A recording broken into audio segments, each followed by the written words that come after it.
એકવાર નવે ઝાપટ માર્યો 8ને, એટલે 8એ પૂછ્યું કે ભાઈ તે મને ઝાપટ કેમ માર્યો? તો નવે કહ્યું હું તારા કરતાં મોટો છું એટલે મેં તને ઝાપટ મારી.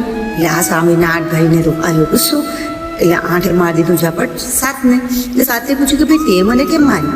તો એણે કહ્યું કે હું તારા કરતાં મોટો એટલે મેં તને માર્યું. એટલે આ સામેને 7ને પણ ગુસ્સો આવ્યો અને 7એ શું કર્યું? ઝાપટ મારી દીધો 6ને, 6ને મારી દીધો 5ને, 5એ મારી દીધો 4ને, 4એ મારી દીધો 3ને, 3એ મારી દીધો 2ને.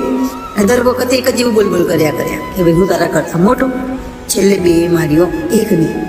હવે 1 તો બચારો કરે શું? 1ની જોડે તો હતો નાનો બચારો 0. એટલે 1એ એને માર્યું નહીં, પરંતુ 1એ 0ને પોતાની પાસે પ્રેમથી બેસાડી અને હવે 1 બની ગયો 10. અને 10 જોઈને 9ની હાલત થઈ ગઈ ખરાબ.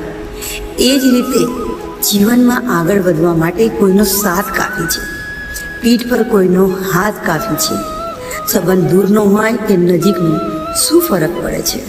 બસ સંબંધોનો તો એક અહેસાસ કાફી છે.